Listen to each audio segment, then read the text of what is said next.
প্রিয় শিক্ষার্থী বন্ধুরা, ইতিহাসের ইতিকথায় স্বাগত। তোমরা করোনার এই বৈশ্বিক দুর্যোগেও নিশ্চয়ই ভালো আছো, সুস্থ আছো। আজকে আমাদের আলোচনার বিষয় নবম শ্রেণীর চতুর্থ অধ্যায় প্রাচীন বাংলার রাজনৈতিক ইতিহাস।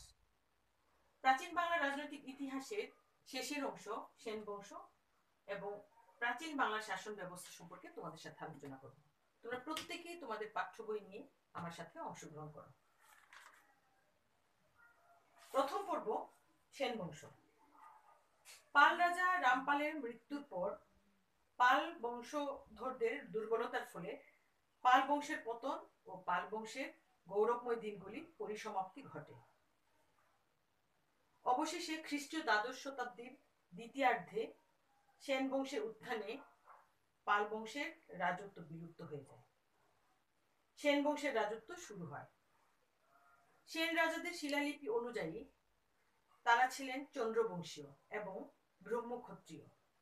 বাংলা প্রাচীন কুলজি গ্রন্থে সেন রাজাদের বৈদ্য জাতি হিসেবে অভিহিত করা হয়।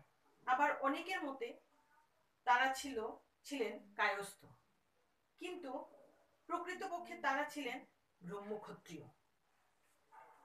বাংলায় আসার পর সম্ভবত তারা হয়তো বৈবাহিক সূত্রে বৈদ্য বা জৈন জাতির অন্তর্ভুক্ত ছিলেন, তবে নিশ্চিতভাবে কিছু বলা যায় না।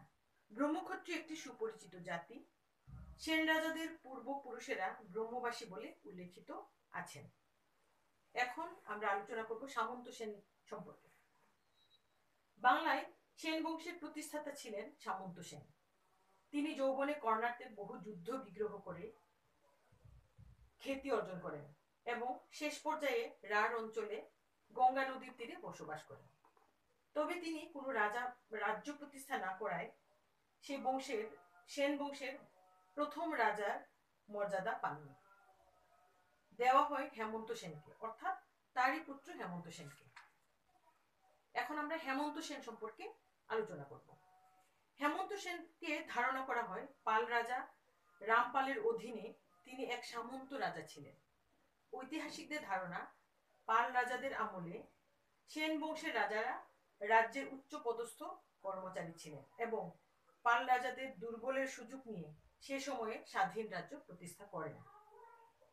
এখন আসা যাক বিজয় সেন সম্পর্কে। হেমন্ত সেনের মৃত্যুর পর তার পুত্র বিজয় সেন সিংহাসনে আরোহণ করেন। তার রাজত্বকাল 1098 থেকে 1160 খ্রিস্টাব্দ পর্যন্ত।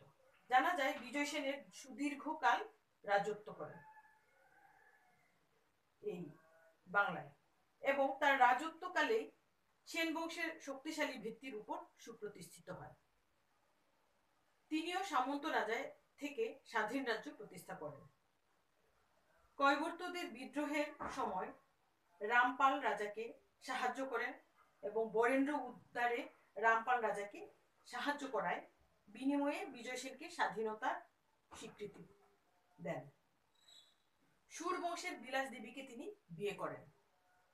একাদশ শতকে দক্ষিণ রাঢ় সুর বংশের অধিকারে ছিলেন। বৈবাহিক সূত্রে ধরে রাঢ় অঞ্চল বিজয় সেনের অধিকারে চলে আসেন।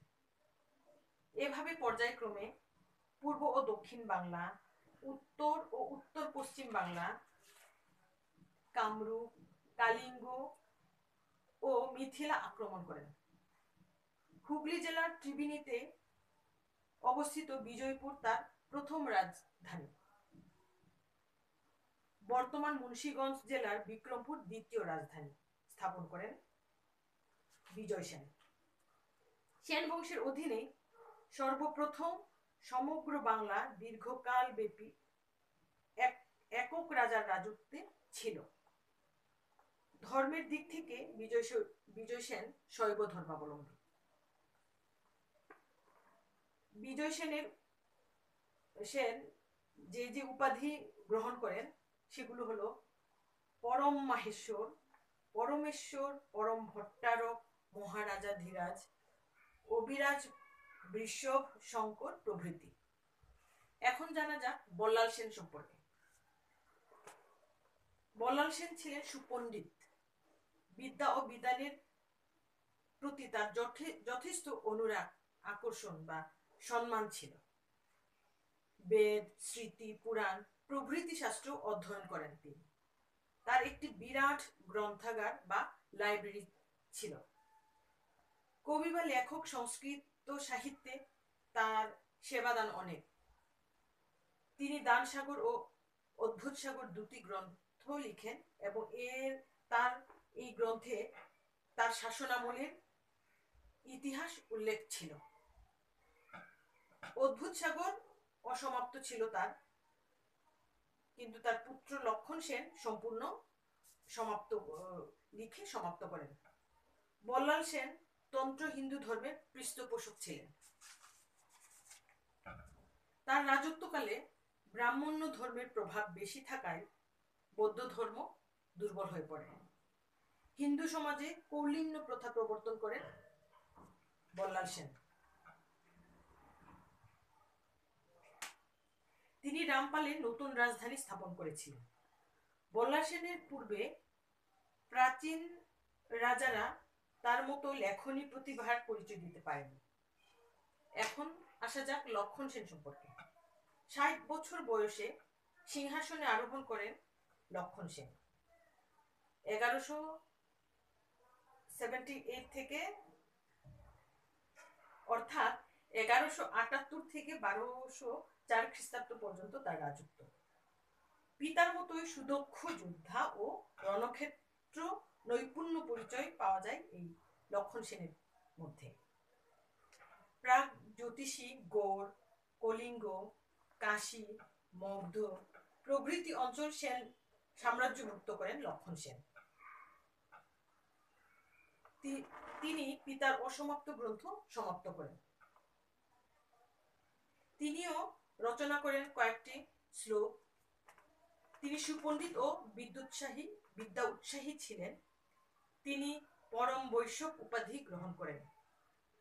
ঐতিহাসিক মিনহাজ তার এই দানশীলতা ও ঔদার্যের ভূয়সী প্রশংসা করেন।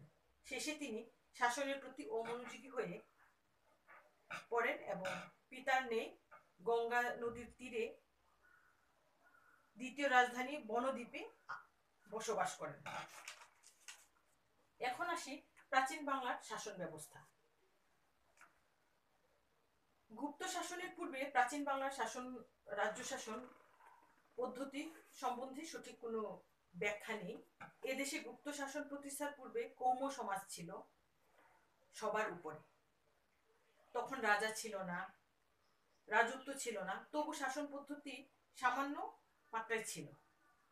তখন মানুষ একসাথে বসবাস করত।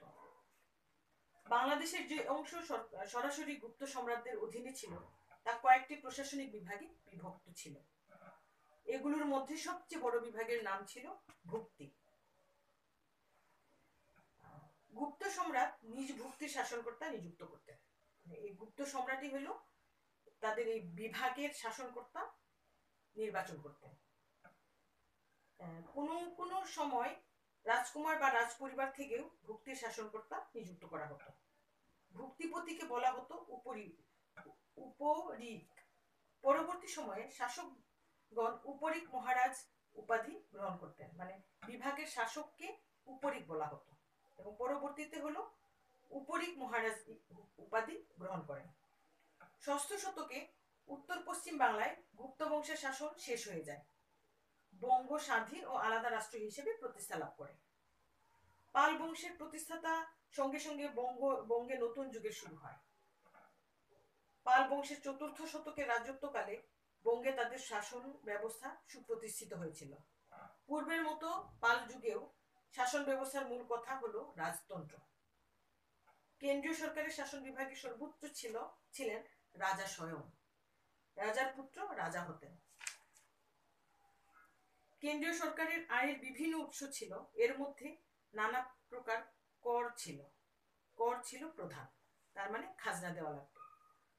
উৎপন্ন শস্যের ওপর বিভিন্ন ধরনের কর ধার্য করা হতো, যেমন ভাগ, ভোগ, হিরণ্য, উপরি কর ইত্যাদি।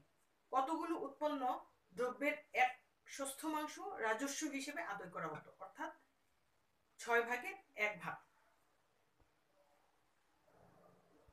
বন জঙ্গল ছিল রাষ্ট্রের সম্পদ, সুতরাং এটিও রাষ্ট্রীয় আয়ের একটি অন্যতম উৎস ছিল। পাল রাজাদের সময়ে শাস্তি রক্ষার জন্য সুন্দর বিচার ও পুলিশ বিভাগও ছিল। এ সময়ে গোপন সংবাদ সংগ্রহের জন্য গুপ্তচর বাহিনী ছিল। পদাতিক, অশ্বারোহী, হস্তি, রণতরী এই 4টি বিভাগে সামরিক বাহিনী বিভক্ত হয়। গুপ্তদের মতো পালদের সময়ও সামন্ত রাজাদের উল্লেখ পাওয়া যায়। এদের নানা উপাধি ছিল। পাল রাজ্যে যে শাসন পদ্ধতি প্রচলিত হয়েছিল তা পরবর্তী সময়ে ক্ষুদ্র ক্ষুদ্র রাজবংশ ও সেন রাজত্বকালের রাষ্ট্র শাসনের আদর্শ হিসেবে স্বীকৃতি লাভ করে। মোটামুটি এই ছিল প্রাচীন বাংলার শাসন পদ্ধতি। পণ্ডিতদের মতে শাসন পদ্ধতির ব্যাপারে বাংলাদেশ সে সময়ে ভারতের অন্যান্য অংশের তুলনায় মোটেও পিছিয়ে ছিল না। ধন্যবাদ তোমাদেরকে এই আলোচনায় অংশগ্রহণ করার জন্য। তোমরা এই অধ্যায় থেকে 25টা সংক্ষেপে উত্তর তৈরি করে হোমওয়ার্কের জন্য রেখে দাও। তাহলে শিক্ষার্থীরা ভালো থেকো, ঘরে থেকো, সুস্থ থেকো।